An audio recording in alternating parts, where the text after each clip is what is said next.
Objection असं होतं न्यायालयाला बोलू तुम्हाला तर हे प्रत्येकाची जबाबदारी आहे, प्रत्येकाची काही कर्तव्य आहेत, त्याचा हा भाग आहे। सामाजिक जाणीव म्हणून केलं पाहिजे। जसं आता न्यायालय संस्था करते आहे ते त्यांचं ते नॉन गव्हर्नमेंटल ऑर्गनायझेशन आहे। आम्ही गव्हर्नमेंट सर्वंट म्हणून आमचं हे कायदेशीर कर्तव्य आहे, परंतु त्याच्याही पलीकडे जाऊन प्रत्येक नागरिकाचं हे कर्तव्य आहे की असं कोणी संकटात असेल, आपल्या समोर असा कोणताही गैरप्रकार दिसून येत असेल तर तात्काळ संबंधित एजन्सीला माहिती कळवावी। संबंधित एजन्सी कोणती?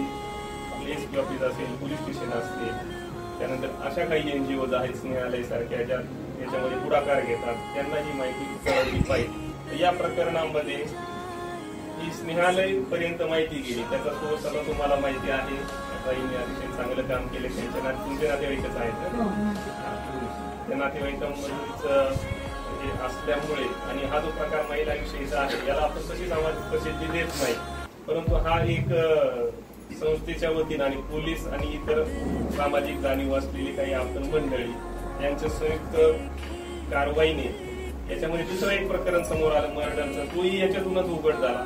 तो गुन्हा कसाच उघड झाला नसता, कारण की त्यातील जो मयत आहे त्याचं कोणतंही रेकॉर्ड नाही, कोणतीही मिसिंग दाखल नाही, त्याला आई वडील नाही, पत्नी पण सोडून गेलेली असं समजते, त्याच्यामुळे त्याच्याबद्दल तक्रार करणारं कोणीही नव्हतं। या प्रकरणाच्या अनुषंगाने अटक असलेल्या आरोपींनी कबुली दिली की त्याने काही दिवसापूर्वी खून केलेला आहे, ती पण आता बॉडी रिकव्हर मध्ये येते।